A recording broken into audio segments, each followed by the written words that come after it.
formally open to the public.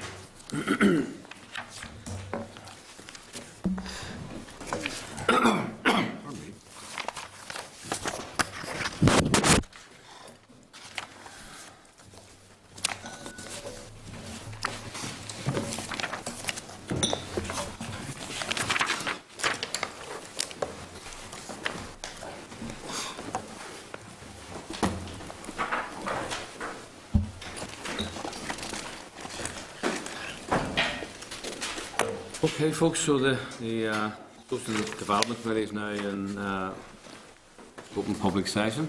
I could have welcomed everybody here to the meeting this morning. I could have just do the usual housekeeping and remind people to switch off all electronic devices in the room to disrupt the Hansard and so on, and could I remind members of the protocols around the use of electronic devices and so on, like tablets and what have you. Could I ask any members to declare any interest relevant to the meeting today, the agenda today? None to be declared. We move on then to apologies. Apologies to Michael Copeland and Dolores Kelly. Any other apologies to record? Nothing else to record. Okay, moving then on to the draft minutes. Are members content with the minutes from the meeting of the 25th of November? That's on page 5 of your pack. Members are content, then we'll agree that. Are members also content with the minutes for the meeting on the 27th of November? It's on page 7. Members are content. Okay, thank you for that. Nothing under a chairperson's business to record. Moving on swiftly then to the main item on the agenda, which is the budget 2015-16, the budget proposals, departmental briefing. You have the paper on page 9. And this morning we have with us Andrew Hamilton, Deborah Brown, Ian Snowden and Joyce Bill. And could I formally welcome you all here to the meeting this morning and just invite you to give us your best performance.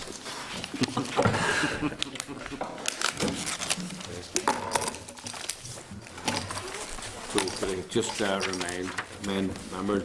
remind ourselves that the AFP committee had wanted to collate all the responses by tomorrow, and we've already been aware of that, and we've asked Kevin and the Secretary to prepare the draft response. So we're anxious to hear then from the Department Director this morning in terms of the current budget proposals for 2015 to 2016, and without any further ado, Andrew and your colleagues would leave it over to yourselves to present budget proposals. Thank you, Chairman. I'm going to give just a brief few words of introduction of the very big picture, and then I'm going to hand over to Deborah, who will go through the details of where we find where we're proposing to find the savings. So, thank you, Chair, for giving us the opportunity here to present the proposals for the draft budget 15-16. We have provided the committee with information on our proposed approach to manage the allocation, and we've also provided a copy of the consultation document, which it's intended to be published this morning. I do have to say that our proposals are subject to change as we go through the consultation process and take account of the views that are expressed, and also there's a fairly important bilateral meeting planned with the Finance Minister, and we'll be making representations there as well. I just maybe at the outset just emphasise that this doesn't in any way impact on the benefits that are paid to claimants in the Social Security system. Those are funded with an entirely different budget managed by Treasury. What we have sought to do in the paper really is to give to outline the approach that we have adopted at arriving at the proposed allocations, and we've provided additional detail on the in-year and recurrent pressures that the department faces, and we're setting out how those will be managed. And there's also a preliminary assessment of the impact of the draft budget really on service users, but that's we'll want to look much more closely at the equality impact of our proposals in the course of the next few weeks.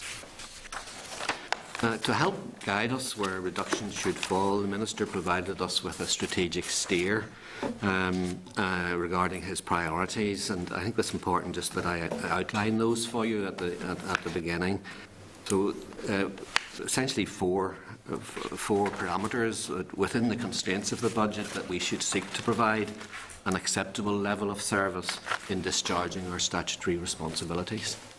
People do depend on the social security service. We have to make sure that we provide an adequate service to meet their needs. We should seek to protect as far as possible the level of support available from the Social Fund and the support available to help people to continue living independently in their own homes through the Supporting People programme. You'll see that we have protected those programmes, and in that way are trying to alleviate the harsher implications of this for the most vulnerable people who depend on our services. But really, as a result of that, then management and overhead costs should really be kept as low as possible, so that we can sustain our frontline services, and also that where there are alternative sources of finance for specific services, that we should consider accessing those sources in order to get the most out of the department's budget. An example of that would be financial transactions capital. The priorities for capital then were to honour our existing capital commitments. As for any capital budget, we have a number of commitments and we have to see those through. For housing, what we're trying to do is to strike an appropriate balance between meeting the needs of new and existing tenants. We want to sustain our investment in fuel poverty. As I said before, we want to exploit the potential of other funding sources such as financial transactions capital. And we can't keep everything at the same level as last year, but we want to try and sustain urban regeneration investment as far as we possibly can. So those were the strategic priorities that guided us in bringing forward our proposals. In terms of the overall picture, the DSD baseline budget is 654 million, of which approximately 125 million relates to housing benefit rates, and that has been ring-fenced. So our non-ring-fenced baseline is about 528 million, and it's against that budget which the cuts have been levied. The gross reduction is about 79 million, and that's about 15% of our non-ring-fenced baseline. Against that, we have been given an additional allocation of 15.1 million, which is about 2.3% of our budget. That was very gratefully received, but it is a significantly lower proportion of our budget compared to other departments.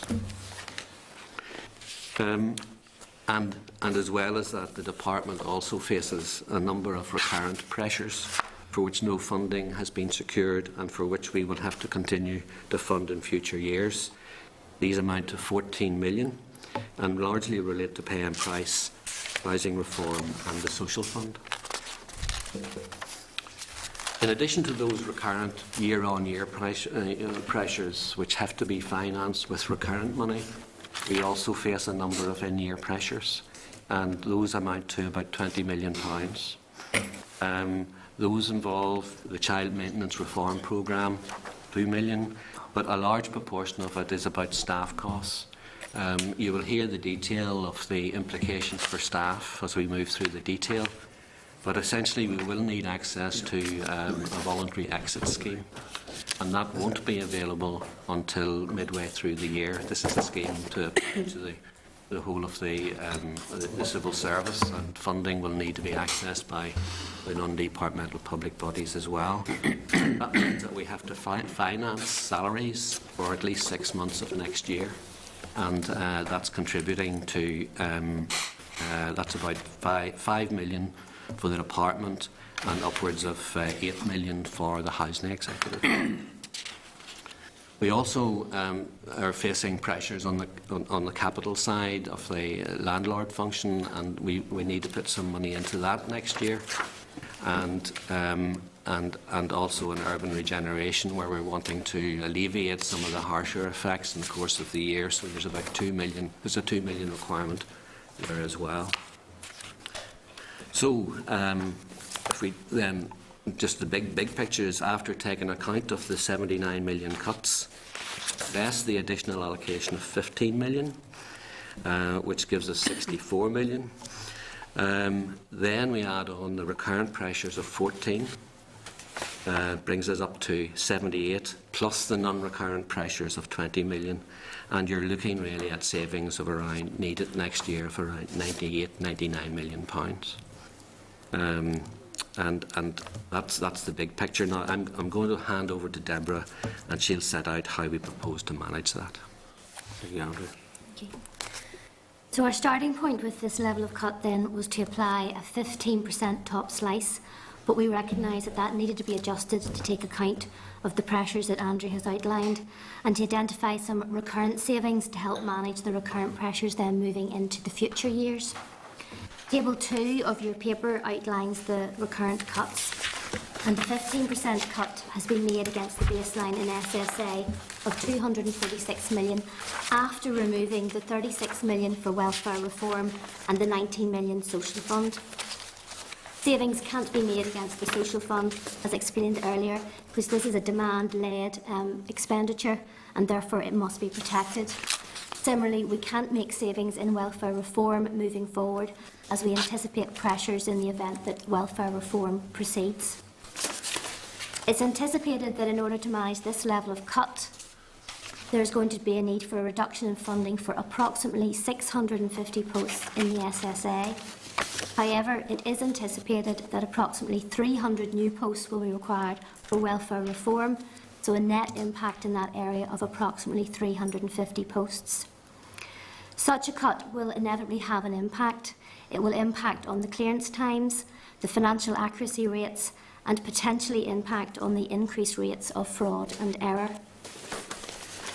In the Housing Executive, a 25 million cut equates to 15%, and in addition, £10 million can be managed through a reduction in the loan repayments. This will have no impact on the services. A range of actions are being considered by the Housing Executive in order to address this level of cut. This level of cut to the Housing Executive will remove all the subsidy to the landlord function. It will also impact on regional activities and will inevitably have an impact on staffing. The Housing Executive have submitted a business case for a reduction of approximately 300 posts, but that could rise to as high as 400. There's a 7 million cut proposed to the urban side, which equates to approximately 12%, which is roughly the same cut which is in the draft budget paper. This will include a reduction in neighbourhood renewal funding of approximately 3 million, and further reductions in areas like ILEX and the lag-inside function. Within urban, in order to manage this level of cut, it is anticipated that there will be a reduction in funding for approximately 30 posts.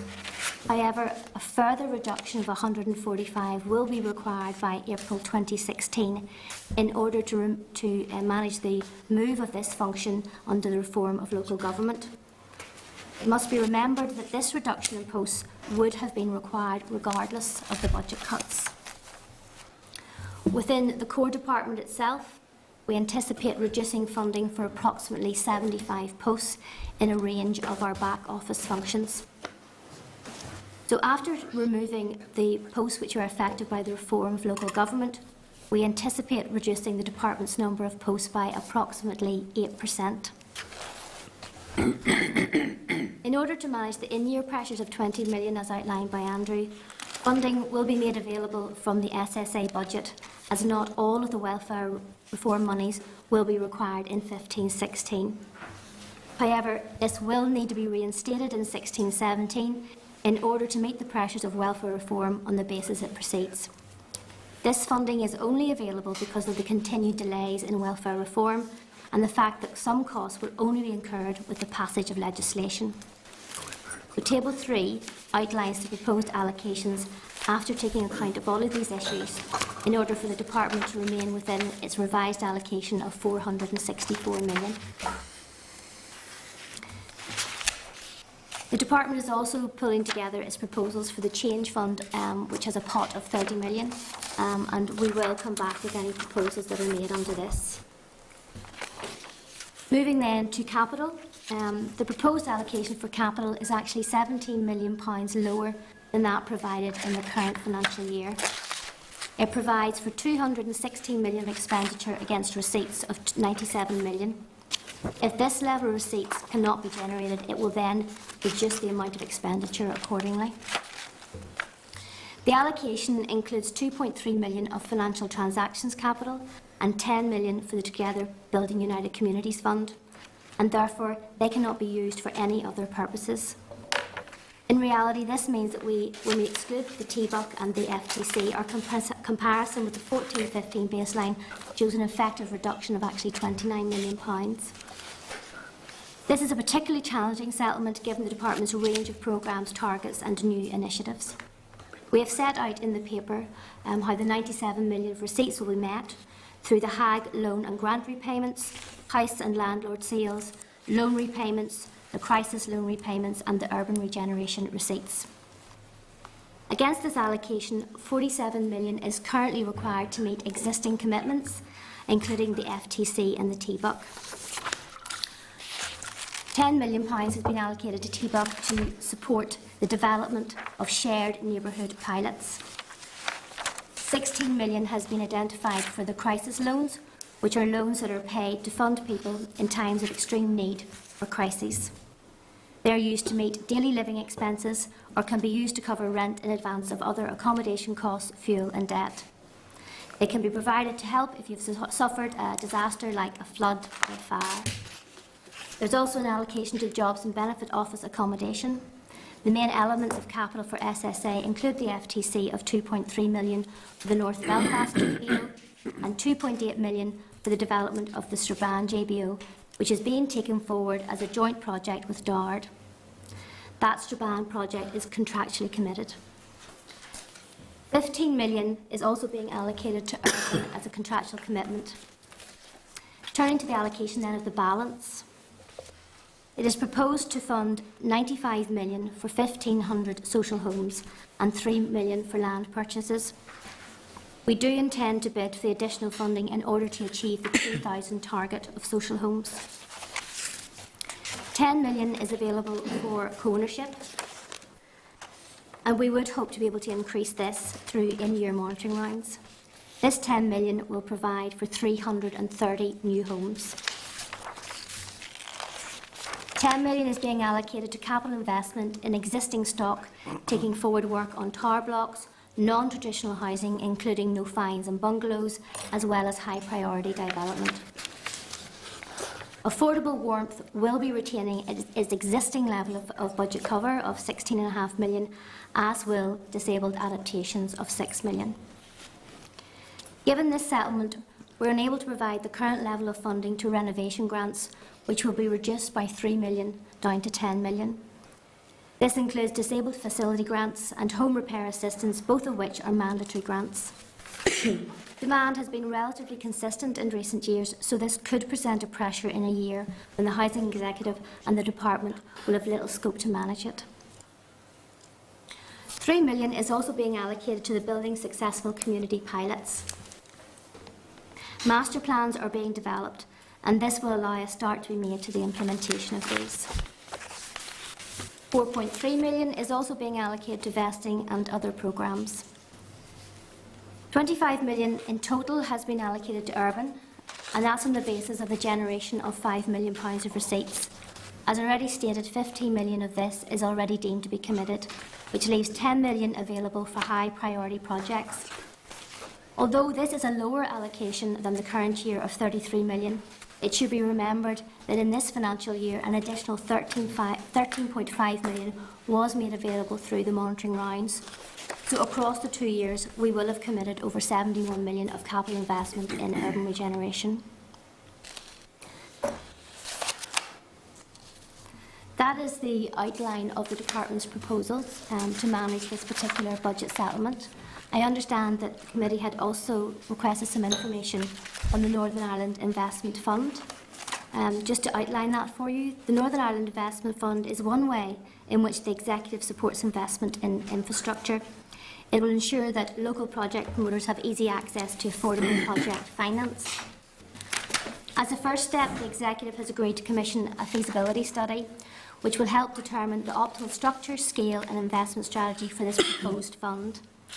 This should be completed in the next 4 to 5 months. While we anticipate that the fund will be operational by March 2016, it will not be fully operational until probably well into the 16-17 financial year. Within DSD, we are considering how to make best use of this kind of finance, looking at areas such as affordable housing, access to funding for the housing associations, and we have already held some initial meetings with DFP to scope the opportunities. This concludes the outline of the Department's proposals, and we're happy to take any questions the committee may have. Okay, Deborah, thank you for that. A number of members obviously want to speak. Gregory and Maggie Brady. Yeah, a couple of things. I think it was under co-ownership, you said about 10 million to achieve 330 homes, is that right? So that works out roughly at about 30,000 a property. Is that about average for the past few years? Yeah, I think it would be an average. It would be an average contribution. Yeah. So that hasn't changed. It hasn't changed. No. What? Maybe just to shed a little bit more light on that. Our baseline in previous years for that has been 15 million, and then through bidding rounds, we've increased that, and the expenditure was actually 50 million last year. But given the pressures that we face, what we thought we should do is anchor it at £10 million for now, but in the course of the year we would be bidding for funds through the monitoring rounds. And in addition to that, we think we have to work out and develop the proposal, but we think there's maybe potential here for financial transactions capital to be used in this area, where the way housing co-ownership works is, individuals will get a mortgage for 50% of it, and then over time staircase out. So they will be providing additional capital receipts, and if this works, those capital receipts may well be able to. We could use those to pay back the financial transaction capital. Right. So that's what we want to do. Yeah, but the amount per property has not changed. No. Okay, it hasn't changed. The other thing on welfare reform, if you could just give it to me again, what you said about there was a sort of a net loss and then a potential gain resulting, a gross cost in terms of additional jobs being costed to us, but then offset against, was it 300 jobs? Yes. Could you just give me the figures There's again? 650 posts, funding for 650 posts would be reduced, but then 300 new posts then would be created for welfare reform. If it goes ahead, so we look at a net position there, so we'll not let 650 people go then to find 300 new people. We will bridge that, and that's some of the costs that we've outlined in the paper, which is about covering some of the staff costs in the interim. Yeah, but of course the big question mark is whether we proceed with welfare reform. Let us assume, for the purposes of your exercise, that the current status quo remains. What then? We will not let those posts go until we know what's happening with welfare reform. Are Right. you saying what happens if welfare reform doesn't fly? Yes. Well, that's, to be honest, it's there's an issue there for the budget as a whole, because my understanding is that the budget presented by the Finance Minister was predicated on the basis that welfare reform would proceed, and that they've set 70 million aside to meet the costs of the package that have been negotiated. But no funding has been set aside for sanctions that would certainly apply if we weren't to proceed with welfare reform. Right, but obviously the political decision is separate from it doesn't. It's a whole new game. If welfare reform doesn't go ahead, then we are faced with huge additional costs associated with IT systems and workarounds and finding ways to continue to pay benefits to people when the main systems, GB systems, are available. Yeah, but the issue of the potential additional 300 jobs. Yeah, those would not be recruited if welfare reform is not proceeding. Okay. Okay. Mickey Brady? Thanks for the clarification. In terms of the Social Security Agency, obviously you mentioned about the reduction in staff. Potential reduction in staff will lead to additional clearance times. So obviously that's going to create more problems for people in benefit. But also you're talking about it could lead to increased rates of fraud and error. Now, since I've been on the committee in 2007, we have been taking figures year by year that fraud is actually going down. What is going up is departmental error. So, you know, I'm not sure that the fraud necessarily will continue to rise, but if you have staff under even more pressure, because it has to be said Social Security staff are under tremendous pressure anyhow, then the likelihood is that that aspect will so it's sort of cutting off your nose to spite your face in a way, because it's certainly not. It's going to increase the problem for both Social Security office staff and indeed the claimants. The other thing we talked about, if welfare cuts didn't or weren't introduced, about the IT system and that, but it's very clear, because the cornerstone of the cuts or the reform in inverted commas is universal credit. And it's very clear from the pilot scheme run in Warrington and then supposedly to be rolled out in February that they don't have an IT system which can actually deal with that. So I would presume if that were to happen then, and we've been told by people who have been involved in this process in England that they think it could take up to 10 years to get an IT system that could actually deal with universal credit. So the likelihood is that that's not going to run for, you know, presumably they'll have to make some, they've already written off in the pilot scheme, I think 142 million in the IT system already. So I'm just wondering what your thoughts are on that. Well, maybe I'd say a few points. Maybe Joyce can help with some of the detail. But can I pick up the point of fraud and error? Like there's no science really here. We have to work all of this through yet. But you know, we're just alerting you to the fact that if we're going to have fewer staff, processing the claims aren't going to change the numbers. So there's more work to be done, less staff, and it's a likely outcome that both error and fraud would increase. That's just, I suppose, a rational consideration of that. It's a very product in a sense as well. I suppose if I just pick up on that, I mean, the agency has a section which looks at benefit security, which is primarily around about the accuracy of how we actually process the payments and the decisions that we make, both from the prospect of the official side, which is the departmental side, but also from the prospect of the information that we get from customers.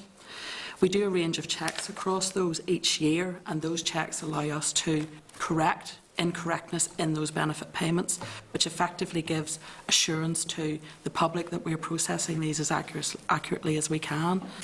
Now, what has happened is over the last probably 10 years, we have significantly driven down the levels of fraud and error, both official error and customer fraud, to what is probably the lowest levels they've been over the last number of years. We have to look across all areas of our business. That means that we have to look at those areas where we do the levels of checks, and those levels of checks will be potentially reduced. What that will mean is that we detect less fraud and error and make less corrections. There's just maybe two more points. One on the clearance times, because we went with the committee a few years ago down to the plaza, and I actually sat in with somebody who was taking a telephone claim, and it was done very quickly on the screen. All the details were put up. But when I asked the question of, because it was really well done, how quickly that was done, when the person would actually get paid, and I think at that time it was probably about 6 weeks, possibly 8. And that's come down, that's a few years, maybe 3. It's come down to probably about 3 weeks now, something in around that. I know you have targets for I think it depends on the benefit. Yeah. I mean, our targets are set on an average actual clearance time to process a benefit, and we have targets both for new claims and we also have targets for changes of I circumstances. suppose the point really I'm making is if there's cuts in staff, that's going to just presumably go back up again because staff will be under a lot of pressure. We expect that, those clearance times will move out, so it will take longer on average to process a benefit claim and a change of circumstance across. So in the meantime, benefits. those people may have to get crisis loans, which is going to mean less money available for crisis loans in the sense of where it's flooding, fire, or whatever. So again, that presumably will have a knock-on effect. And just the other point really was in the child maintenance reforms, because on the face of it, it makes sense for people to sit down and have mutual agreement in terms of sorting out the payments and that. So presumably, if that works, and I mean I know it's not in that long, but it seems to be so far so good, that will eventually mean that less money will have to be spent in that area, so that may be a saving. And presumably, but will that saving go back into the department, or will that saving go back to the treasury? Oh no, that ultimately will be a reduced cost for the department and ultimately feed back into the executive funds. That saving though isn't available in 15-16. Like it'll take 2 or 3 years to fully implement that, but we do expect savings then probably 18-19 onwards, 17-18, 18-19. But there will be savings. There will be anticipation. That's fine. Thank you. Jim and then Fra. Did I hear you say that the total number of staff that need to be lost across the department is 8%? Around 8%. Does that include your arm's length bodies? No. No. So within the department, do you expect to meet that target on volunteers? Yes, we're not assuming any compulsory redundancies. So you're assuming you'll have 8% of the staff volunteering. Yeah. Are you assuming they'll be in the right places? Well, no, that is where this gets difficult. Yes. There will need to be a redeployment exercise in behind this. Which will cost money? No. It might mean that you get more volunteers than you actually need in one part of the business, fewer in another. Or at one level within the staff tiers? And well, indeed, Are you not more likely to get volunteers towards the end of careers? Well, I would have expected that, but Yes. it'll be the scheme. The details of the scheme have yet to be Yes. presented, but. But that would mean that you could shed a lot of very experienced staff and senior staff. I think well, look. Let's see the details of the scheme, which is currently being developed. I'm unsighted on that, but it'll be essentially all I can say now. It'll be subject to voluntary registration of interest. Is that a commitment that there won't be any compulsory redundancies? Yes, That is a commitment. there is no assumption that there will be No, compulsory. is it a commitment there won't be Well, compulsory redundancies? we have no plans. And that's different. But well, you're asking me to forecast the future, and I can't do that. But the scheme that is being presented is a voluntary exit scheme for staff. No, but who then pays for the redundancy? That is going to be financed by DFP. So that's not going to harm your budget at all? We've made some provision for that because we suspect the funding available may not meet the full costs, and we have set aside 2 to 3 million for the housing executive to contribute to the costs that they're likely to face. Because that wouldn't be funded by There DFP? may not be, there may not be sufficient funds in the pot that's set aside by DFP. And what is the pot? £100 million. And would £100 million, what percentage would that cover across the entire civil service, do you know? I don't know the figures. Like if you're coming in at 8%, that's quite high. That's one in 12 people who presently work there. That's correct. In terms of the housing executive, do you see any outworking of this involving an increase in housing executive rents? Well, the landlord function is largely financed currently by rents, but it's also subsidised directly by the department, and the proposals assume that subsidy is going to be withdrawn. It'll be a matter then for the housing executive to determine how to respond to that. And you know, there are different ways of doing that. One is through improved efficiencies. The other is through doing less work. And the third, of course, is to consider an increase in rent. Sounds like you're saying we should expect an increase in rent. Well, we've increased rents year on year for a number of years, so But something above that. that would be a matter really for the Housing Executive to consider. Well, no doubt your housing division will be in consultation with them about that. Well, when the proposal comes in, or if a proposal comes in, we would certainly look at it. You're keeping it pretty vague, Mr. Hamilton. Well, there's the Housing Executive is a non-departmental public body with its own board, and we have to give it room and scope to respond to these in a strategic way, in the same way as the department has had to respond. So I don't want to make the decisions on behalf of the Housing But your Executive. expectation is a hike in housing executive. I'm not going to be drawn on that, Mr. Alistair. It's a matter really for the Housing Executive to bring forward the proposals as to how They don't have many places to go if their budget's reduced. Well, do they? nor does any organisation. Yes. Could I ask you a wee bit about the 70 million? Is that now in your budget? No. Where is that sitting? That is sitting, I think, with either the Department of Finance or the Office of the First Minister and Deputy First Minister. I see. And how long is that 70 million fund to mitigate? How long is it meant to last? That I don't. I'm not. We haven't yet seen the detail of what the fund is exactly going to be used for. Some of the mitigation measures that have been tabled, I understand, would have more than a one-year life, and to the extent that they are in place for a number of years, that fund would be committed for a number of years. So is it 70 million every year or 70 million in total? To be honest, I'm not sure whether the provision that has been set aside is recurrent or non-recurrent. That would be important, wouldn't it? Well, that would be a matter for the central authorities. Does the 70 million include the 17 million that was mentioned to protect existing tenants from the bedroom tax? That we would expect to be funded if that goes ahead. We would expect to be funded for that. Yeah. Is that yes? The 70 million includes the 17 million. My understanding it would be a charge against those monies. So what does the other 53 million go to? The other measures that have been identified. What do you anticipate those being? Well, I haven't got that brief in front of me. It's not. That money isn't in our budget. It's not a budget consideration for 15-16 for us. It's not a charge against the resources that have been presented to us at the moment. So you don't know where it would go?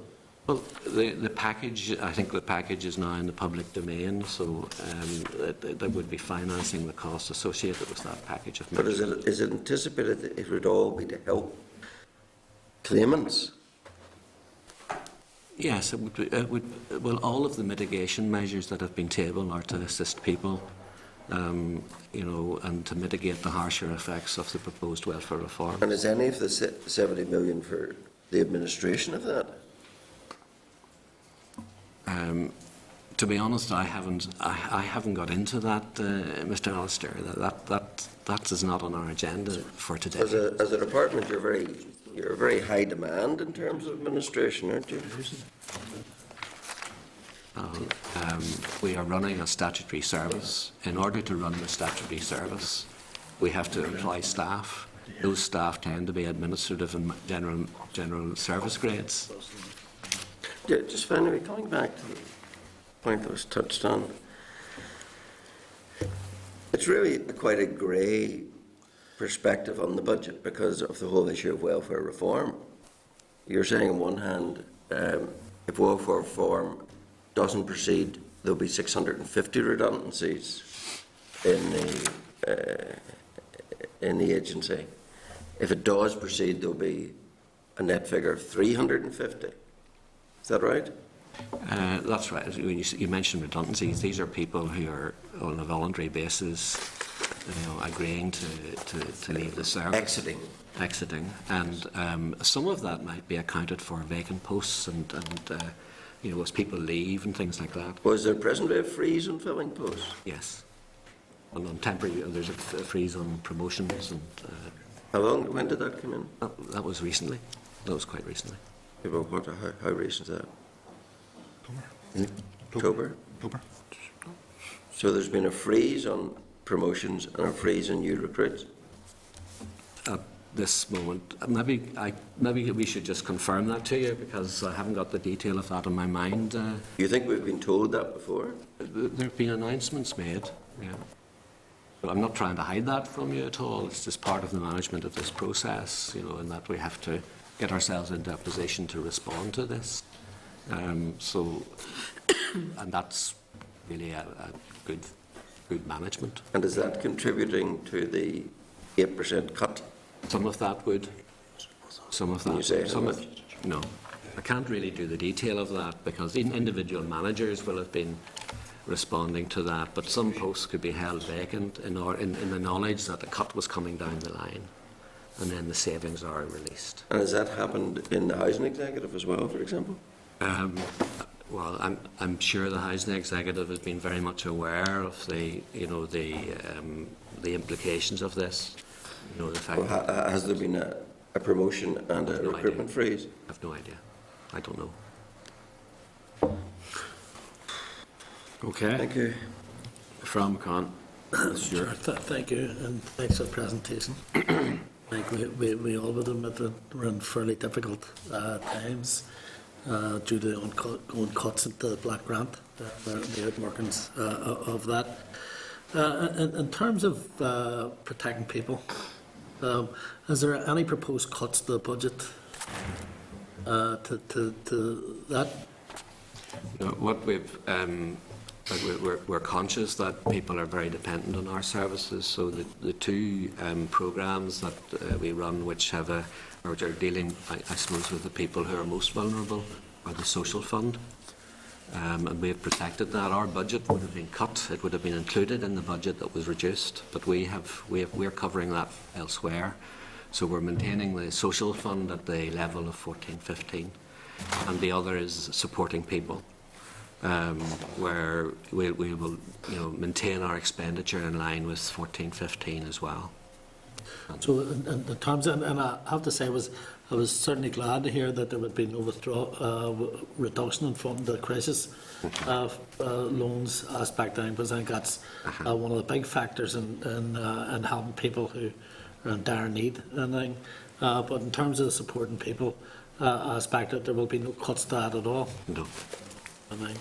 That's also good to hear. And in terms of neighbourhood renewal, I think there was some talk of a possible £2.5 million reduction in the neighbourhood renewal budget. Where would that take effect on? What aspect of the budget's going to neighbourhood renewal would that affect? Well, the individual projects haven't been identified for that yet. We're working through a process on it. The first stage of that would be to look at all the one-off projects we've been funding this current financial year, things like refurbishment of premises or community audits and purchase of equipment and that sort of thing, and then see what that frees up in terms of money that's available. It wouldn't have to be spent otherwise, although of course that means you have no opportunity to do that kind of thing in the next financial year. And then after that, get to look at ceasing those projects which don't actually directly deliver benefits into neighbourhood renewal areas. So, for example, if the majority of the beneficiaries weren't from a neighbourhood renewal area, then it shouldn't be prioritised for neighbourhood renewal funding. And we'll go through a process of that. Unfortunately, that will not make the full amount of that £2.5 million saving that's required. So we'll have to get into a prioritisation process. The Minister is looking at the options around that at the minute.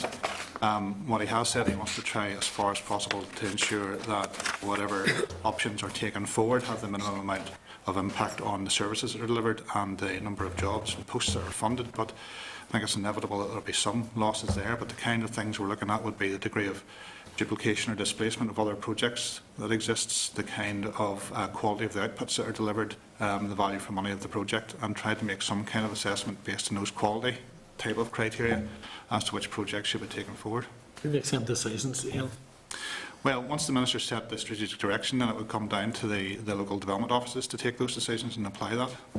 Well, to see, and I know your own background would have been working in neighbourhood renewal areas or with people, I think, Yes. and you would appreciate that in terms of neighbourhood renewal, it deals with the core essential services for the most vulnerable in our society. That any cut, especially £2.5 million, for which it already is a limited budget, will have a devastating effect on people underground. Even one job could lead to the closure of a creche, and it could have an impact on childcare. It could have an impact on quite a lot of services across the board. And while I fully agree with the maintaining the budget for supporting people, you know, that's one other aspect of the budget. Because of the essential work that it delivers, you would have thought that would have been protected or ring-fenced against given that it's in terms of it's a limited amount of money. And I think when you match that against the £10 million that's been put aside or ring-fenced against the housing association, which is co-ownership, and the President, I think the main battles. But certainly, I hope that is taken on board in the department allocation. Just, in relation to that, in the urban budget, other parts of the urban budget are taking larger reductions in that. So quite a lot of the activity we do in and around town centres, for example, about professional technical costs and consultancy fees and so forth, they're taking a much larger I think there's a big difference between technical costs and professional costs, and the closure of a community group, the closure of a creche, the closure of a thing. So I think it's difficult to even try to equate the two in terms of looking at the services that's provided. It is going to be difficult. I suppose the point I was trying to make is that we have tried to make as much reductions to other budgets first to try to protect this, but it is the largest single element of the urban regeneration resource budget, and so it is very difficult to get to a position where you can avoid cuts when we're dealing with 12 to 15% of a reduction to be achieved across the board. Can I, Fran, just clarify one point for you, because you mentioned their co-ownership, the £10 million. The £10 million is capital. We're talking here about revenue. Yeah, I understand that, and I'm going to come on that, but I felt I had a measure, regardless of whether it's capital or revenue, when you sit down to work out the budget, and they require capital or revenue, and there's still a black amount of money there, £10 million. That will be spent, and we move on to that, And see, I always say that in terms of, and I've just used my own constituency. We're talking about 330 homes will be gained by co-ownership. In my own constituency, there are near 330 people have been on hostels for a number of years, trying to get housing built, and I can't again understand why what you say to people like that there who have been languishing for years in accommodation like that, when there will be 10 million given to a housing association that could be better spent in trying to provide homes for them. It's a question of balance and meeting wide needs across the community. On the social housing front, what we respond to is the work that the housing executive does on determining objective need. I have to say, I'm fairly well aware of the work of the housing executive. Also fairly well aware that there are over 3,000 people on a waiting list in my constituency. Almost 2,000 of them in housing stress, many of them for years and years, living in overcrowded conditions. How do you answer them? The thing that we'll give £10 million to a housing association to acquire co-ownership that doesn't deal with need in terms of objective need, but spread right across the board round, get into the areas of constant need. Well, what we've, again, there's no right answer to all of this. There's a reasonable balance presented in the circumstances in which we found ourselves, where in real terms our capital budget was cut by 29 million.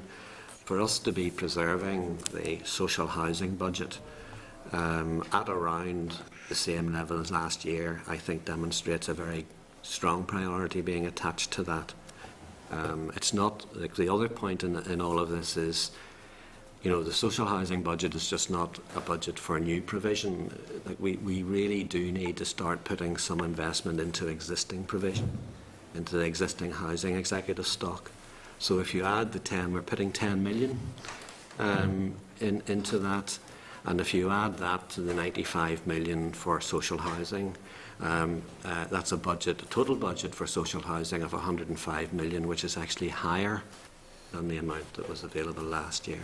But even see, it's all smoke and mirrors, you know. And when you start to look at it, and when you start to break a thing down, you talk about the 1,500 houses, but it actually wasn't 1,500 houses that were built. You know, we're talking about paper starts, we're talking about round completions. Again, in my own constituency, I have to say there was a limited amount of people. There may have been figures put out there, but weren't started. May not be started for a number of years. So that end of it, it's difficult for people to see the thing working its way out. To see in terms of the jobs that are going to be lost, you're saying to me that, or saying to the committee this morning, that there will be no forced redundancies or people leaving, that it will all be done through voluntary redundancy. That's the plan. Do you see the 600? The over 650 posts that you spoke about, I think total in the benefits of the DSS, and then you said about the recruitment of 300 possibly on the thing. Are they two separate? No. Are they two separate things?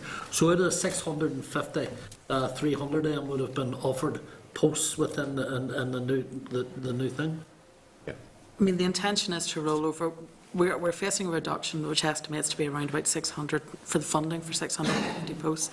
We believe that we need funding for a further 300 posts to be able to do welfare reform. So the intention is to be able to roll across the experience of our staff into welfare reform. Okay, Tim. Of course, it will depend on, you know, what staff apply for the voluntary exit scheme, what skills we need. All those things will have to be taken into the mix. See to date, just another thing, has there been many people who have applied for voluntary redundancies? The scheme isn't open The yet. scheme is open. Okay, Fran. Stuart and then Simon. Thank you, Chair.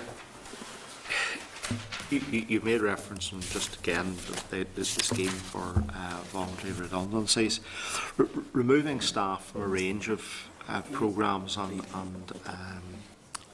activities that you underform, that you undertake across the department.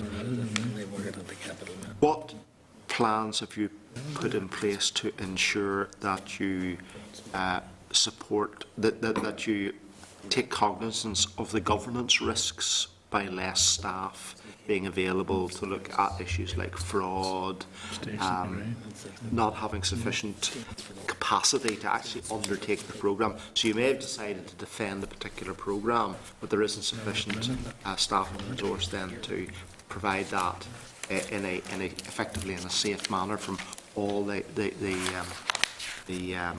appropriate governance issues. Have you put in place and have you thought about the risks that are involved in doing that? I have a number of other questions. Maybe just like to answer that one first of all. Well, you're right. You know, the outworkings of this had risks, and part of the management responsibility will be to ensure that those risks are appropriately managed. So there will be red lines around here below which, you know, we can't fall. And for example, on Deborah's side, like finance will be expected to deliver savings, but you know there are very important controls associated with the staff and the finance function, and those control systems will have to be maintained. We've already mentioned that you know, the potential impact on fraud and error. Like that is, you're right. You're poking really at the heart of that, and there are issues of tolerance in all of this. Our performance on fraud and error relative to other parts of the UK is better. So there's maybe some tolerance factor there that we would take into account. But it's what not. we will be doing is we will actually be trying to target where we do our checks and where we do our analysis to the most risky areas. And that's the mitigation we'll put in But place. it's not just in respect of welfare fraud, it's right across the whole of the department, in everything from housing to whatever. When you reduce the amount of staff, there are less eyes on the ball, and therefore there are serious risks. And you wouldn't want to be coming back here trying to tell us about some massive fraud that has gone on, or and more likely perhaps an act of incompetence that has occurred as a result of members of staff. Which really takes me on to the issue of, on the basis of volunteers, you get to pick and choose. In other words, if there is someone who is highly skilled or you feel needs to be retained in the service because of their expertise, and you decline their volunteering, it is after volunteering. The criteria, you know, has yet to be specified in all of that, and how that system and scheme is going to work. You know, the details aren't known yet, Stuart. So you told us that you were going to see the department or DFP to raise a range of issues over the budget. And in respect of the voluntary exit scheme, you said that it won't kick in for possibly another 6 months or so. Will you be making representations to have that speeded up? I've already had them.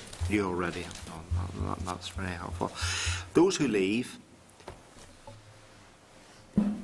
will you be re-employing any of them on temporary or agency contracts? Absolutely no intention, and I know the point that you're making, Yeah. and we would want to avoid that. You would wish to avoid that. Okay, that's very helpful. Have you costed the cost of division and segregation to the department as a whole, and what savings could be made if you were better able to manage the cost of segregation and division across those functions which you have? We haven't looked at that in any great detail. I know there was a report done a number of years ago which highlighted the cost of division. If you look at the range of our services across the country, they're largely single centres serving local communities, both communities. So it would be fairly much at the margin, I think. So housing isn't. Well, housing's responding to the needs where they're presenting. That's the issue. But we know the fact that we are very much aware that, you know, the population is divided. Yeah. So have you costed the cost of that? A new house in one area of Belfast costs the same as a new house in another. We're always responding to need. But there's a big picture story there as well. If you build houses in that way, then you end up having to build 2 schools and 2 health centres and 2 of everything. There are consequences to that. You've got to start somewhere. Can we turn to the subject of welfare reform? And you've said that there's no funding for sanctions, and that there would be huge additional costs to the department. How would those costs be met in the event of failure to implement the welfare reform with the additional funding that we're going to have over the rest of the United Kingdom? How would you fund those additional costs? Would that be? Do you have a disaster plan in place? In other words, can you tell us where you're going to draw that funding from, and what functions across the department, in addition to staff, will just simply cease because there will be an obligation to continue to deliver welfare? That would be a matter for the executive. Well, but the executive will return to your department and say, you have to deliver this. Well, if it were to do that, it would have to accompany that request with significant additional resources. And if those resources weren't there? If the resources aren't there, you won't be able to provide it. You told us that the main UK computer system would be unsuitable for your use as things progress and change. To what extent would that affect how you would deliver benefits, and would claimants see delays? You want to? Obviously wasn't thinking I was going to be answering welfare reform questions this morning.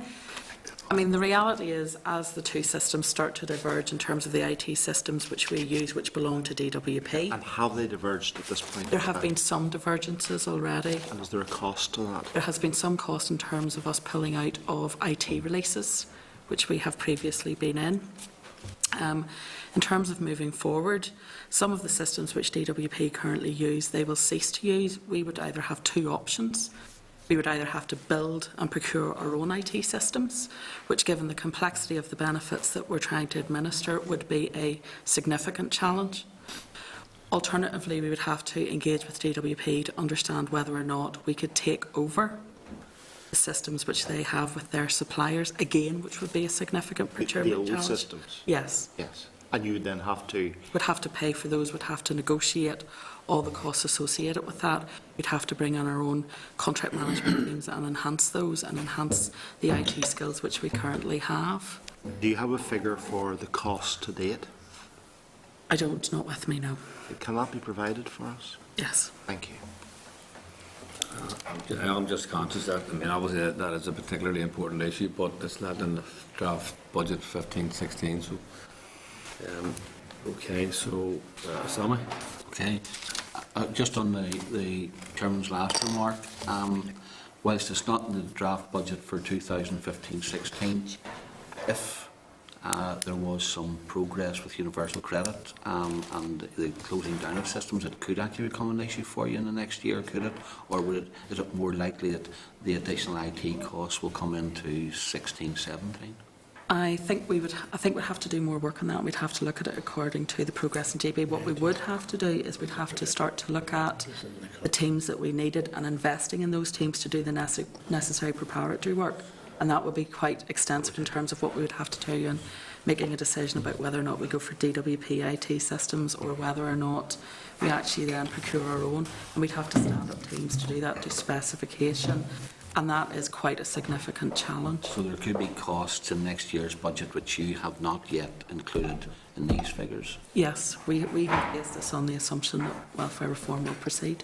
I'm sorry, Chairman, for coming in late, and some of the questions I've asked have been already answered. Well, maybe the officials can say so.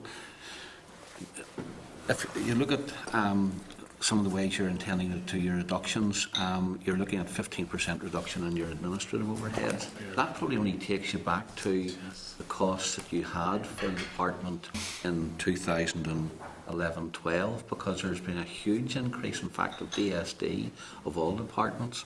The increase in administration costs was 12.2% over those 3 years, and that at a time when most other departments, in fact, I think, on average, all other departments had falling administrative costs. What's the reason for that, Alan? That's largely explained by the housing reform programme. A big chunk, or the greatest chunk of that is associated with the consultancy that we're currently going through with the asset management, the condition survey of the housing stock. That's 4.6 million, alone. And that's involving, assessing the condition of over 20,000 of the existing houses, the housing executives' houses. And what that is needed for is to give us an accurate assessment of the level of investment that is required in future. That falls on the department rather than the housing executive, even though it's a housing executive function. Yeah, the housing executive will get obviously a value out of that, but it's the reform programme sits with the department, and that's really the major contributor to that significant increase in resource. So if that's the case, then, and that's finishing now, is it? Well, that will run on because we're doing our preliminary work. Okay, and that will take us right through to the middle of probably next year, June, July next year. But there are other costs then associated with that, because as we develop options, we need some assistance on that, and then ultimately, if a decision was taken by the executive to transfer existing stock, there would be significant consultancy costs associated with working up the proposals. So that's going to stay in the system for, I would say, a couple of years. But then it will come out. It'll come out as a saving at some point in the future. But the expenditure will not be at the level which it's been generating at present. So that really means, Andrew, that when you look at the administrative savings are in this one-off piece of additional work that the department wouldn't carry as its core function. Really, you're looking at administrative savings, there's very little being carried by the department's core functions. No, that's not right, because the core functions are still making a contribution. We're having to take a contribution. We're taking at least, there's 8% of the staffing. This number of staff is going to reduce, and there will be other bits and pieces contributing. The savings in that programme won't flow through until after 15-16. So the expenditure will continue at the same level. And was that, what did you say it was, 4.6? Is that over the whole period of the? No, the total. Is that per year? No, the total cost was in terms of the planning and working up the way forward is £12 million. So it's about £4.6 million per year. Then are you saying? Yeah. And your administrative costs, so that's about 15% increase on your administrative costs, and you're saying that you're going to take 15% out next year. So, like there is real pain here. That's if you look at our total budget, we have essentially a supporting people programme. And we have got an urban regeneration programme. The rest of it is really staff. That's, and that is, so it's funding for posts which is being reduced. And we've given you our best estimate there. We think around 445 seems a very accurate number, but that's where that's what it comes out across the department. And you're looking at 300 to 400 posts probably across the housing executive. Some of those posts, however, are not really a saving to the department, because in some of the urban regeneration stuff and whatnot, that's a function which is being transferred to the councils. Will that movement of staff be over and above the savings that you're going to make? There's about 30 staff who are currently involved in urban, where we've been managing that down in order to be able to respond to the cuts that we knew were coming down the line. But there's about 145 staff currently engaged in those projects, and the budget for those staff will transfer to local government. And you have not included those staff in the staff reductions that you're anticipating, or any other transferred staff for any other functions that you're intending to do? Okay. There's just a second question. It was in relation, I don't share Fraz's views on the value for money that we get from money which goes into co-ownership. That'll be, the £10 million will have an impact on what's been a very successful programme. Are there any other ways in which you see the co-ownership programme being able to be supplemented? There are two ways. As you know, at monitoring rounds, we've taken the opportunity to bid. That's money that we can get into the system and spend. So to the extent that there are surplus funds available, and which are declared as easements elsewhere, we'll be putting up our hand to say that we can spend that. The other option is financial transactions capital, which it's not in the bag yet, but we want to explore it, where we would see potentially financial transactions capital as being a resource that could be used. Under the co-ownership scheme, people will over time purchase a greater share of their homes, and that manifests itself in a capital receipt to the department, and that could be used, in my view, to finance the repayment of the loan over time.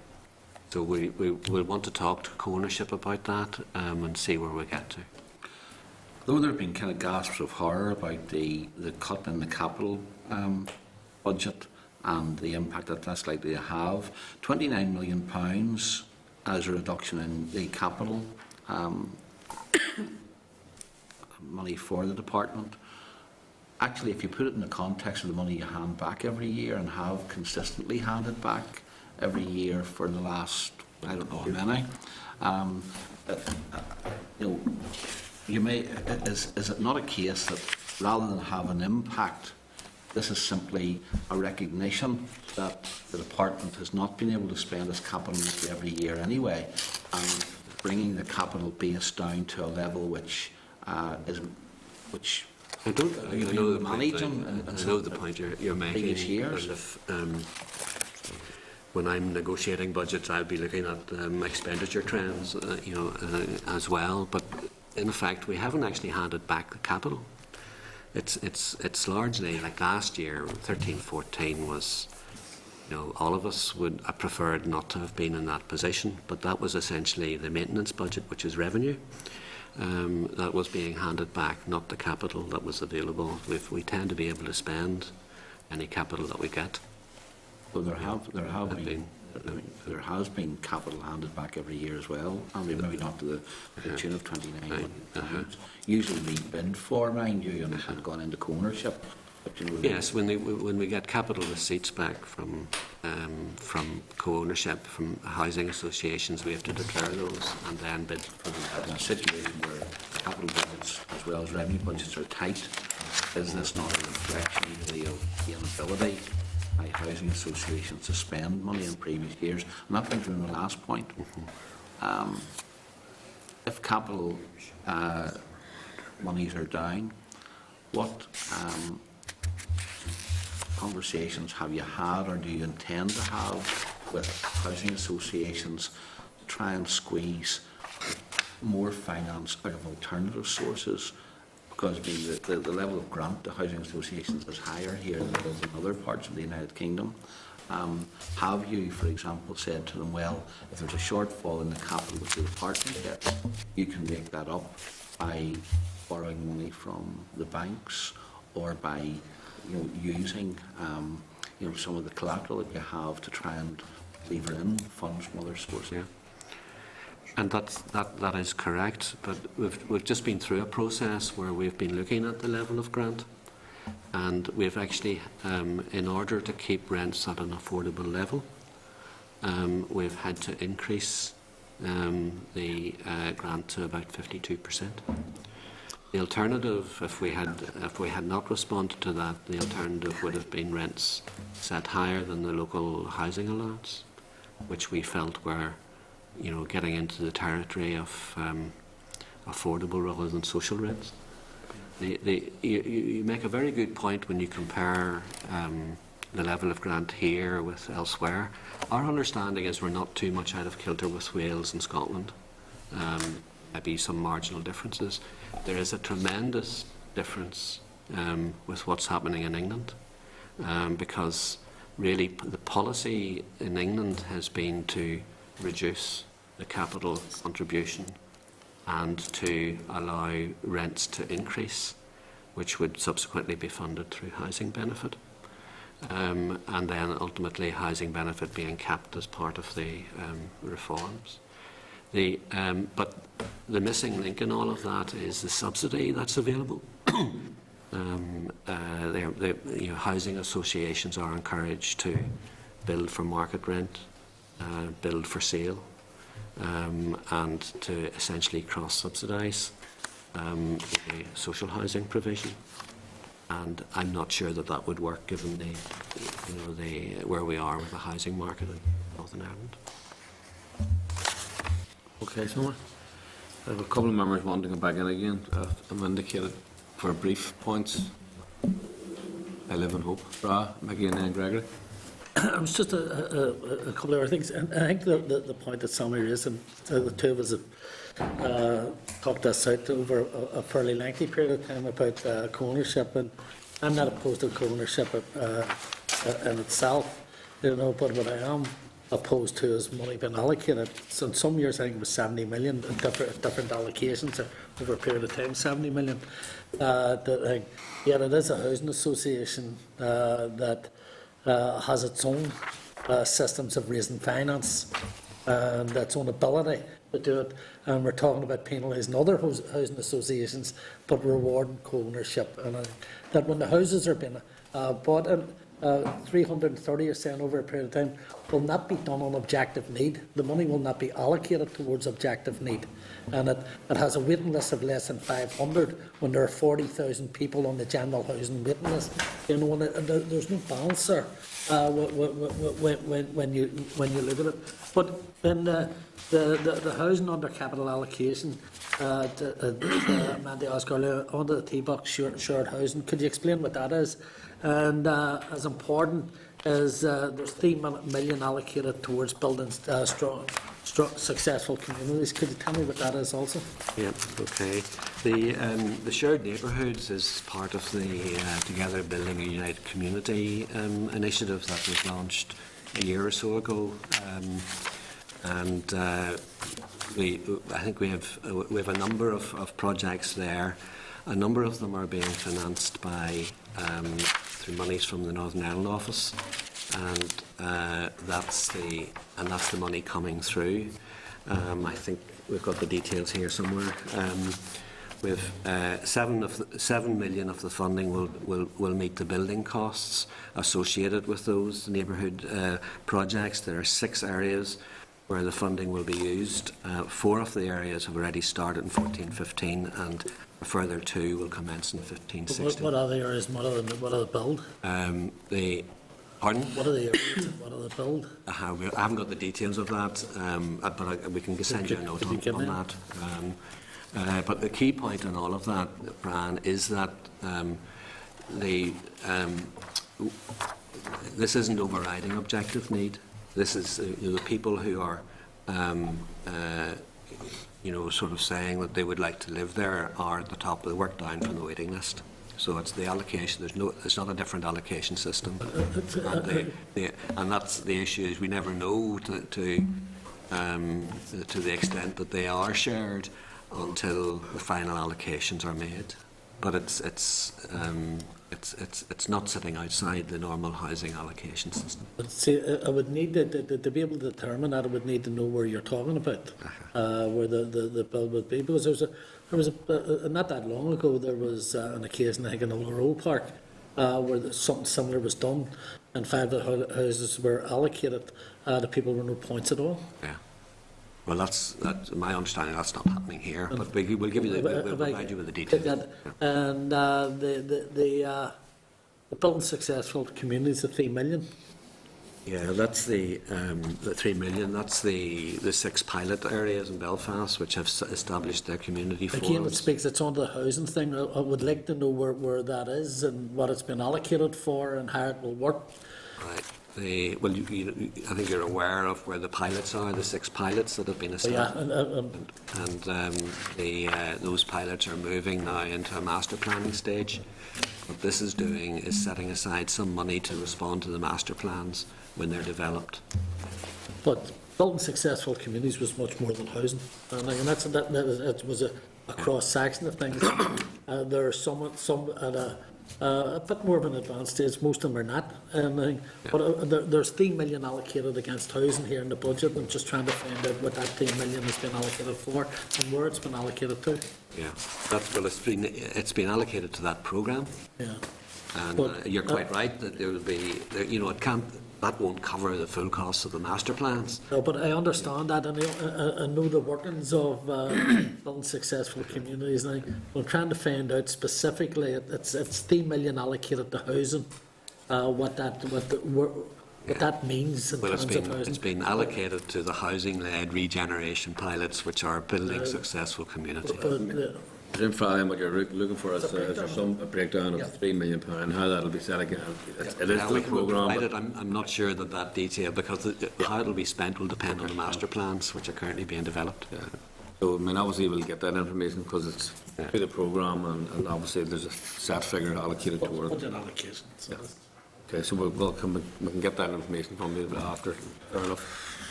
Mickey, you wanted in? Yeah, two quick things. First question for Joyce. Stuart had asked about the cost of developing a new IT system. What is there a cost at the moment to the department for using the DWP system? Yes, I mean, we do pay a share of cost for using the DWP system. Would it be but possible to get how much that may be? I don't have the No, figure I in understand my head that. I at the realise minute. that you wouldn't have it at hand.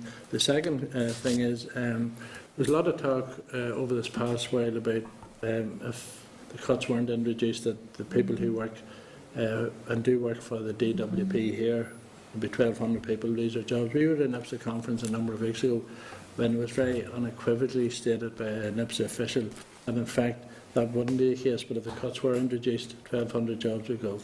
There seems to be a contradiction or an absolute disagreement there, so I'm just wondering if that could be clarified at some stage.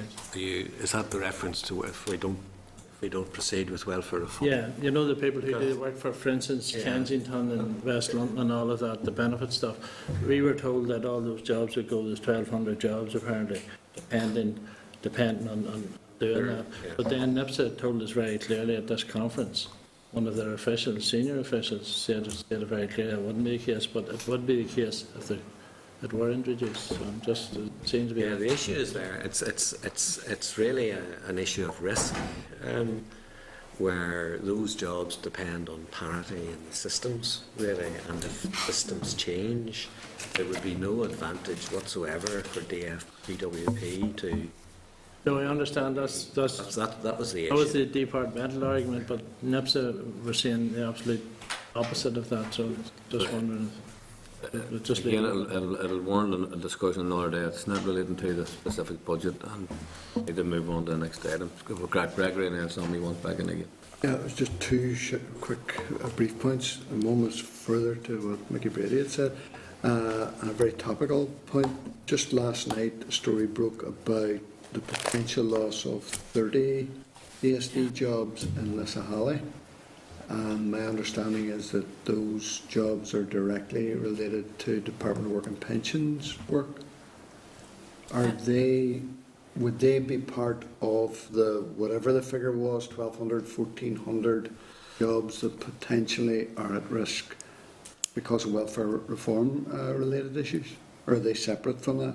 In terms of, I'll touch first of all on the story that broke last night. In terms of those jobs, I mean, that is a decision by DWP to close the remote storage unit, which is what Lissahalli does for them. And DWP are effectively moving that work to England. It's outside the wider jobs that we compete for in terms of the delivery of the processing of benefits. And we actually do compete for those against other benefit processing centres in GB. Right, but then does that mean that the jobs potentially at risk last night are in addition to the jobs already alluded to? They're part of the overall jobs which are employed by BBC working for GB, yes. But that would be additional to the 45. That would be my Yes. understanding. If that's all right, we'll clarify it, Gregory. Right. And my understanding, having spoken briefly to the Minister by telephone yesterday about the issue, is that there's more than just potential. This is a very real risk that this work is about to be transferred. This is The work for Lissahalli? Yes. Yes, I mean, DWP are looking to move that work, and we are engaging with DWP around about the timing for moving that work. Yeah. Right, and the other was separate. But Hi, Greg, can I follow on just on that, or because is that similar to the DVLAs? In other words, this is not to do with the budget problems, this is to do with the contract's been lost to somebody else, is that right? I mean, I understand. Isn't that what you're asking? Yeah, it's a isn't it? decision by DWP to move the storage work. Fair enough, so it's over and above. Yeah. The other issue was and it's the welfare-related jobs. I'm going back to the issue I raised about the 300 jobs. Would those salaried jobs be roughly of a similar average to the other employment in DSD, or are they in any way different? Salary-wise, I'm talking about now. In terms of the jobs that we'd be seeking to roll over into welfare reform? Yes. Yeah, we would assume that they're similar salary jobs. Yeah, and have you an average salary rate for those 300 jobs? I mean, the average salary rate that we would use in the agency is around about 29,000. Right. So, Depends on the grading. But it depends But it ultimately might be on the slightly more grading. than that if that's if they're lower. right. But that would be £8 to £9 million a year then. If you just take 30,300, that's 9 million. Say a bit less than that. That's roughly speaking. That's of the order. I can't honestly do that maths in my head. I know. Okay. Okay. Very disappointing for an accountant. Okay. All right. We need efficiency savings, I remember. Anyway, okay. Salma, you want to Can I just ask one question? It's really regarding the department's pursuit of other sources of money. I had a discussion with the Minister along with the National Association of Insulators the other day, where they were saying, look, if there was work with other departments such as DSD and DEL, there are European monies which can be applied for training, but which could also are linked with the likes of insulation of houses and warm homes and fuel poverty, etc. But there seems to be this insular view that they'll just look at the training, don't look at where they could maybe attract additional people to insulate houses. They are doing the same. Andrew, are there any plans for the department to work with other departments to try and draw in additional funds like that? And you know, it might only be marginal, but you know, if you're talking about an extra £2-3 million, that could maintain a programme at a level which currently isn't going to be. Yeah, look, you've made a good point, and we want to look at that in more detail. It's not that we're starting from a zero base. The boiler maintenance or the boiler replacement programme is part funded by RDF today. The DEL monies, actually I know from just my previous experience with DEL, so they're largely committed, to be honest, to social fund type activities. But you know, to the extent that there are opportunities there, we would want to explore with them. We are working with DETI, DFP, OFM, DFM, and looking at a proposal for what they call the HEAT project, which would sit alongside our affordable warmth and be available for households with incomes higher than 20,000. And there might be opportunities also to work with the energy providers there as well. So there is a team in place working up an outline business case, and we'd want to see to what extent we can build in the RDF and European monies as well. But like the point that you've made has been well taken. Okay, I know other member indicating to speak. Could I maybe just make a couple of points myself, Andrew, and your colleagues, if you don't mind? I think obviously there has been some discussion around alternative, and Salma just raised again, or in terms of alternative areas for funding, and it has been dealt with in the draft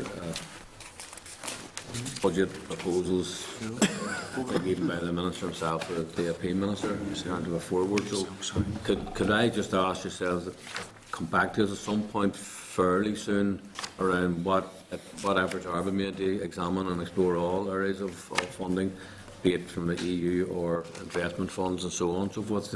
I think we'd like to maybe apply our mind a wee bit to that, because as you know, programme for government commitments around meeting the target of a decent 20% drawdown from Europe and all the rest of that could be useful, and I don't think we've had that proper conversation with the department just as yet. So can we schedule that, between ourselves and yourselves, as soon as we can do, just to look at what can be done and what is being done around chasing additional funding? Can we just do that? I agree that we'll do that in a timely fashion. One of the things that, I raised this myself at the talks yesterday for a while, there's this whole spectre around the number of jobs. So we were talking this morning here about 1,000 jobs. Yesterday was 1,500 or whatever. I'm just kind of generalising or rounding these numbers up. But, as departments are briefing the committees on a daily basis now, we're hearing these big numbers of jobs, but we're also hearing a lot of them are vacancies, a lot of them will be suppressed redundancies. So the may nearly boggle sometimes. You're saying, well, there's 1,000 posts, but actually 500 aren't filled. That all seems, for me, I think we need to get maybe a greater handle on that. So I'm just You've given obviously the briefing to the committee this morning, but I do think it's something we do need to get a better understanding of, because are those jobs vacant? And I understand there has been a freeze now, of course, on recruitment now as well, but what net effect does all that have? Because you can not recruit into a vacant post. You might actually ask, in some of these cases, some of these posts have been vacant for maybe quite some time, so Is it a post? is it a post at all? Or to what extent is not filling some of those vacancies actually just making it virtually impossible to deliver some services? Because obviously we're all minded to try to protect the frontline services, but we do understand that the further you go back into the infrastructure, then if you strip away some of that, you just can't deliver. So just maybe at some point, I just want to flag it up. For me, certainly that's a concern. I think it's a concern of probably most of the members. So just maybe get some further understanding of what is the actual nature of all these posts that are so-called vacant, and what does that really mean? How many of them? Is there some sliding scale of how long some of these posts have been vacant? Are they really posts? And I just made the point yesterday that you could, on paper, sustain some of these posts because yourselves are making it very clear that there's no intention to do any of this other than by this so-called voluntary exit scheme. But you can only do these things once. I understand, no, but I'm saying you can only take these hits kind of once. You can only remove posts which are vacant once. You can only sell the family silver once, if you know what I mean. So I'm just basically saying I certainly would like a better understanding about the nature of some of those what are described as vacant posts. I don't expect you to do it today, but maybe like a wee note on that, or maybe we'll have another discussion early in the year. Come back. Yeah, it's what we've got to do now, and once the budget is agreed, that our business areas will have to go into detailed planning. Yeah. And it's at that stage when those sorts of issues will emerge. So it's not, we're happy to share that with you when we've done the work, but it's not going to be this week or next week. It'll be, I would have thought, towards the end of March before we get a detailed position on all of that. Okay. So, Andrew, you must know currently how many posts are vacant within the department and how long they have been vacant for. That information is there, but we don't. What centrally we don't know. Those posts could have been held for a specific business purpose, and may be needed, and like for example, Social Security Agency, some vacant posts, yes, but they might be. We might need to fill those when welfare reform comes on stream and things like that. But you're quite right. We've globally we've got the big numbers, but it's the business impact of all of that that I would want to be assured of before we declare it. And I mean, the last point I wanted to make in terms of, because we're going to move on to the monitoring room, but the last point I wanted to make was to reinforce some of the points made earlier on around streams like the neighbourhood renewal and ILACs, which hasn't been mentioned other than you presented it in your earlier submission. For me, I do think it's very clear that whether I deal with my previous constituency or my current constituency, neighbourhood renewal is a relatively small amount of money, but the impact that it has is very, very significant. And like as Fran McCann made the point, if you take one post out of some of those projects, you've killed the project. And for the areas of greatest disadvantage, whether it's in the village area or the markets area or Andersontown or somewhere else for that matter, but I'm just making the point that the impact of cuts, even though it's a relatively small amount of money against the bigger schemes and announcements in there or proposals, it has probably by far the greatest impact, and that would be negative impact. So I just want to put that on the table now. Are members content that we move into the December? Can I just say one other final point on this, in that when we meet with the Finance Minister, we'll obviously be making a case for some additional resources. What we would like to do is have the cut that would have been would have been on the social fund. We would like that restored as a minimum. And there may be other cases. The 15.1 million additional allocation that we did receive is significantly lower than that which was made available to other departments. So to the extent that there are some small-scale additional monies are available and not fully committed yet, then we would like to make a bid for them, and we would appreciate your support. And the £70 million package, however, includes that restoration of money for the social fund. I mean, that was...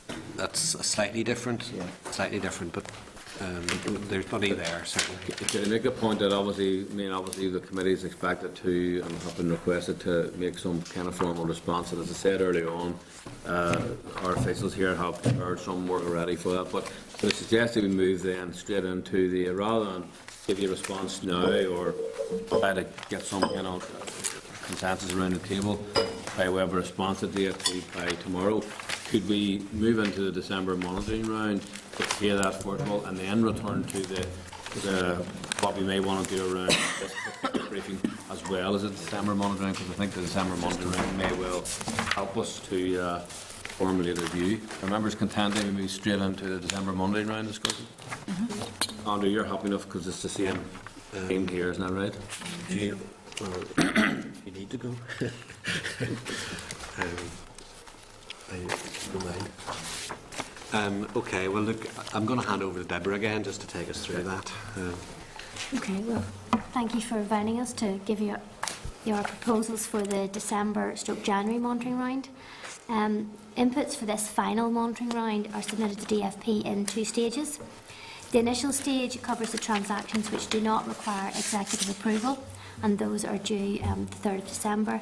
And then there are transactions which actually require executive approval, such as the bids and the reduced requirements, and that's due to be with DFP on Friday the 2nd of January. As I said, the first stage involves mainly technical issues, straightforward adjustments to budgets within and between the business areas, and also includes our annually managed expenditure forecast for 14-15. We did pass the details to the clerk, and I hope that you have found these helpful.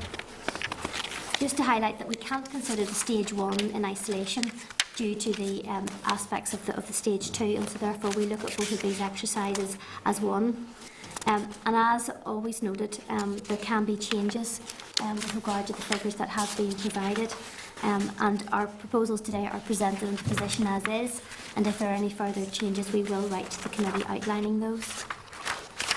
So moving to the proposals, you will see in the table that you were provided with last week. I'll just cover some of these. You'll see there that in housing we have got a proposed reduction and a reallocation. We're proposing to offer up the £4 million, which has been provided as part of the Housing Association grants receipts, and asking for £4 million of capital to be redeployed back to the Housing Executive. We are currently at this moment considering, as we mentioned in the previous briefing, a voluntary early retirement scheme from the Housing Executive, and we are working through what that might look like and what costs would be incurred in the current financial year, and may be submitting a bid, and in the event of that we will come back to the committee with details. We are declaring a reduced requirement on our depreciation and impairments of £2 million. We also are surrendering some monies on the Social Security Agency. If you recall, in the last round, we were surrendering cuts of 4.4%. There was a risk that 4.4% would increase to 6%, and as a consequence, the department held back easements that were sitting on welfare reform, arguing that that would be contributed towards the cut rather than being given over and above the 6% cut. As the cut was levied at only 4.4%, we're now in position now to release all of those funds. So you'll see that £10.5 million, which was essentially the element which was held back, now being surrendered from the Social Security Agency, in addition to another £2.3 million. We also are surrendering housing benefit reduced requirements of £3.5 million. That's just a quick overview. I'm happy to take any questions on the detail on that if the committee requires it. I'm not sure whether, Jim? Yeah. Have you any bids? They are retirement schemes that exactly we're considering at this point, but we don't have any bids. It's the ability. It's really it's very late. You can't spend it, before the end of the year. It's the difficulty with bids at this stage. It has to be spent before. Chair, thank you. Apologies for being late. Can I ask, in relation to being on target to do some of the maintenance of the contracts that were suspended, there were some concerns by the Housing Executive that the timescale was going to be very tight. are there any indications at this stage that there'll be money returned from your department to DFP? No. The housing executive are going to spend out their budget. Is that, otherwise there would be an easement here. But so they've been working really, really hard with the contractors, having put the bad times behind them last year's. They've been working very closely with the contractors to ensure maximum spend in this financial year. And Chair, in relation to advice services, presumably, like many others, experience increased demand, but yet there's some uncertainty around the transfer under RPA. I know it's December monitoring round, but in terms of advice services, are you confident that the amounts of money set aside for them is sufficient and that they don't need additional at this stage in terms of additional bids? We haven't received a bid. Haven't received anything? No? Not to my knowledge. Okay. Okay. So, Chairman, can I just raise one point, and it's not for the department, I suppose, but the one thing that does concern me a bit about this rush to spend the money and not have the embarrassment of sending back the maintenance money from the housing executive is that I'm getting an increasing number of complaints from tenants who say that work has been carried out in their homes and clearly it's substandard, but is being signed off. Now, I think that we should maybe, the department should be putting a warning down to the housing executive that in the bid to spend the money, they don't go short on the kind of checking of the work which is being carried out by contractors. There's just too much anecdotal evidence now to suggest that maybe the checks that normally would be put in place are not being put in place. Okay, look, I'll take that back. Where we were, earlier in the year was I was getting, information that they were applying the checks too robustly. But anyway, we'll check that out. okay, well, thanks to the members for raising that, and it's on the record now this morning, so, that would be a concern, because obviously we've been advised in other discussions around the table here that, as you said yourself, Andrew, that all of those quality control checks are being done, given the lessons of the last number of years. So it's on the record this morning, hopefully then it's been raised. If no other member wants to raise just on the back of what Samit said, was sometimes it does get a wee bit confusing, and when money's getting handed back, why it's been handed back and why it can't go to supplement other aspects of the budget that has a direct impact, and equally, and people would be concerned that the repairs or maintenance that's get carried is not up to a standard, and I think that, but it equally applies to housing associations and how they deliver their maintenance also. But you see, when you talk about the proposed reallocation of 4 million, where did that go to? It's just, I know that Deborah said it went back into the housing executive, but where was it going to? What we want to do is to make sure that that's available for capital investment in the housing stock, in the existing housing stock. So, We don't want to has lose that not been done as of yet? Have they been told about it? Have they made a bid to you to say that we need an additional 4 million? What we're, the status of the landlord function as a public corporation gives them a wee bit of flexibility around the year end.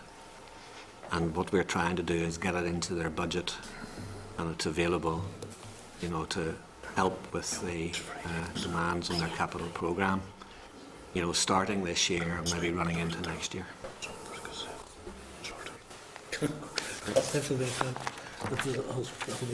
Okay, well, so you can consider for your points, and Ahmed made some of them also earlier on, and then the responses then consider, we'll come back to it again, it'll be an ongoing discussion.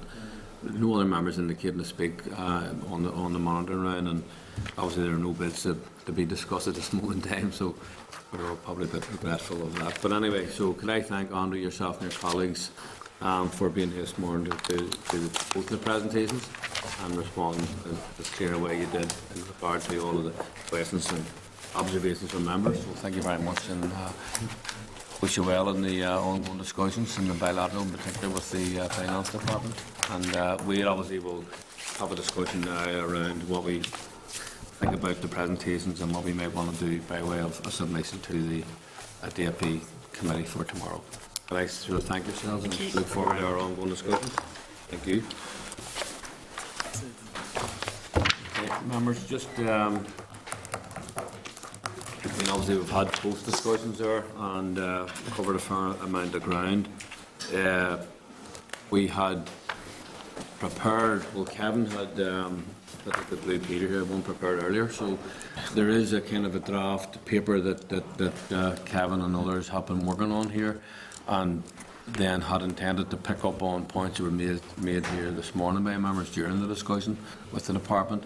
The suggestion would be that if we wish to respond to DFP by tomorrow, that if Kevin, first of all, will take on board whatever the members want to include in a briefing, but Kevin will take it away and provide people by this afternoon, I suppose, like a draft response, even by email, and that if people then would respond to that, so it'll be probably a fairly generic response, but it may well contain some specific recommendations, and say the paper is in front of you on page, where is it, Kevin? Sure, it was just really more of a discussion paper. It's in the tabled items, and it's on page 3 of the tabled items. Page 3, okay. It gives that paper gives a short summary, really, of the high-level numbers, as it were, and then is sort of poses questions really under at page 6 for the committee to consider. And for example, Chair, they relate to the Minister's guiding priorities for spending in cities proposals, and ask the committee agree with those priorities, that type of thing, just to get a flavour of where the committee stands overall. Could I ask members' indulgence if they, I mean, obviously you can have a quick look at it or whatever, I mean, we can spend whatever time people need to, but the suggestion and the offer has been made or by Kevin that people can take it away, we can add anything we want, people around the table can put their own points on, unless there's something really contentious that people want to divert, take an oppositional position to, we could hopefully end up with a paper tomorrow which goes to the committee for finance and personnel, representing the broad views of the committee, and if members could respond by, say, 3 o'clock tomorrow afternoon, that would then allow Kevin by close of business tomorrow just to put a paper in. And obviously all parties and individual members will be free to their own submission, and presumably all will be anyhow, and this will be a matter for very significant ongoing debate. There's only one thing I would have liked to include, and I made the point early on around the neighbourhood renewal and the likes of ILACs. They are, in my opinion, I think everybody has agreed on this. These are all very frontline, unique and very significant revenue streams for areas of disadvantage, and I would certainly like, if at all possible, of the committee would be, I'll be given the relatively small amounts of money here you're talking about, that if we could seek the department to fight for the retention of those funds as they are at the moment, just because of the probably very difficult negative impact that they would impose if there are cuts to those budgets. And again, I mean, that's very much cross-cutting, cross-community basis that I'm making that argument. But again, I think, I mean, obviously everybody has been supportive of the neighbourhood renewal projects, the schemes, and most members here, not all, have been involved in working with groups in their own respective constituencies in these matters. So I don't think it will be a matter of contention. If we're going to suggest that, are we also going to suggest then where that money should be reallocated from? Well, I mean, I wouldn't be putting, I'm not thinking in terms of, like making demands of the department or of the minister. I mean, I think, what I'm looking for here is an expression of views from the members that they would like, if all else was equal, if we could try and, if we could retain the funds, because it's in line with the department, the minister's own direction of travel here. They were trying to protect the front line services at all times, and I think they've certainly from the report that you're getting this morning, a lot of effort has been going in to actually precisely do that. So I think where the situation could have been expected to have been much worse, I think the department and the minister has gone some considerable way to try to alleviate that. And I'm only making the point in a very small amount of money in one revenue stream that actually has a very serious negative impact. So I'm just trying to make that point. I imagine all the members of the committee would agree with that. So, we're not I think, fighting the I Minister. think to be of the fair, Department. Chairman, I mean, just looking at the where the reductions are proposed and the response that we got from the officials, we do have to accept that there have been considerable efforts to push the burden. I'm not so sure that more can't be done, but to push the burden on to cutting administration, etc., and keeping funding services. Well, I suppose my point would be, I mean, if we urge that direction of travel to be pursued to its nth degree, that I suppose for me, because obviously Ian made a point there about even where in terms of neighbourhood renewal or even election, whatever else, that yes, they will look at duplication, they will look at administration. I have no problem with any of that, but again, it's a frontline service. I think we're all really agreeing that, so just trying to find a form of words which allows people to subscribe to that. And I mean, I have no difficulty with that, but I think that if we are going to say that, we ought to be making some other suggestions as well. And listening to what the officials said, I'm not so sure that there's not room for pushing a bit more on the administrative end of the department. I mean, for example, they talked about the £4.6 million per year which is being used for the house survey, but that's going to finish next year, and a lot of these redundancies are going to carry over from next year into the following year. So a lot of their suppression of administrative costs are on that one-off thing. And we should maybe be pursuing that with them. Are there not more things we've done within the department? You raised an important issue, and I suspect that the figure is probably larger than what they would like to admit. But, you know, how many of these posts are not really posts at all anyway? So the savings are very easy to find. It doesn't pressure the department because the posts maybe haven't been filled for a year or been held for a long time. And if you took those out, because that wasn't spending anyway by the department, are there other? Could they find other administrative savings which would then? I mean, you're not if you're talking about 2.5 million quid here, you're probably not talking about a huge number of additional posts to make that kind of money. I would like to see is if we're going to say about protecting those kind of things, then to just taking up on what some of the officials have said there in their submission, push them a bit more on what could be done for administrative savings. I mean, I can easily subscribe to that. Dolores, you want to point? I don't want to be prolonging the discussion on that. No, I don't want to prolong too much, and really apologies for being late on. But there was a meeting this week with the Minister in relation to European avenues under ESF and ERDF in relation to tackling fuel poverty in particular, and it is unclear whether or not there is any match funding money within the budget, and I think that's something we would certainly like to see. It might, picking up on Sammy's point, it might be useful if they do know how many of those posts that they're talking about being made redundant are actually unfilled. Yeah. And I do think he has a valid point in relation to that. We did ask Andrew to come back with a bit more detailed work on that. He's promised to do that. The members content then. Well, you want Sure, to yeah, it's just to support what Sammy had said in terms of the jobs, but also there's stuff down there, 1.9 million for vesting on other. I don't know what it is. I forget to actually ask what it means. But that's not really much use for the likes of the urban generation because it's capital money. I was going to say that we could reduce the co-ownership by 3 million, but I knew you'd have took a fit. But the general point has been made. We think we can push on the figures we've been presented, and even in fairness, quite frank, responses from the department. I think it's doable. It would certainly seem to be doable. So let's ask Kevin if we can put a few words together which people can subscribe to. So our members then contented. Kevin will take away the views of the meeting this morning and what he thinks is the minds of the members. Good luck to you on that one. And then come back with a way of emailing the members. Okay, so can we agree then, people, any response to make sure that we do that by 3 o'clock tomorrow? This allows then the committee to respond in timely fashion to the DFP. Okay, members, so thank you for that. Moving on then to the next item, which is important legislation. This is an SL1, Social Security Industrial Injuries. This rule will be subject to negative resolution procedure before the Assembly. Mr. Wayne is due to come in. I'm just trying to see when it's due to come in. I don't have that in front of me. It'll come into operation in February 2015. It's come into operation in February 2015. Thank you, Kevin, for that. Are members content with the SL one? Agree this morning? Members agreed? Agreed. Okay, thank you very much for that, members. Correspondence, just to note, a couple of items are the Minister for Social Development. The Minister has sent us a draft copy of the Regeneration Bill, which should be introduced to the Assembly on the 8th of December. And we expect to receive a briefing on this on the 8th of January, which is my birthday, so I hope it's a good bill. And that's the earliest. That's the earliest. All donations will be gratefully accepted.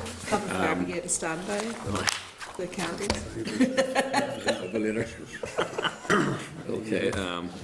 And just to note then that we've received a correspondence from West Belfast Partnership Board just seeking to make a presentation to the committee at the next available opportunity in response to the budget. Members content then we can schedule that at some point in the year. Great. Okay.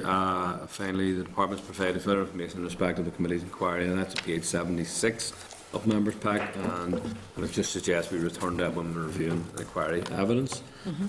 Members content then to note the rest of the correspondence as per the memo on page 42. Members, thank you. Forward work programme on page 168. Members content to note that. Great. Thank you. Anything under AOB? Nothing under. Sorry, just that European thing. I do think we'd like to have something more from the department in relation to any bids they put in for the European Investment Fund as well, and maybe the Investment Bank as well. We did ask Andrew to shape the schedule with ourselves a discussion around that, because we want to explore all alternative management funding opportunities. Thank you, Lords, for that. Okay, nothing else under AOB then. The meeting stands adjourned, and we meet again on Tuesday, 9th of December at 9:30 in room 30. Thank you very much, members.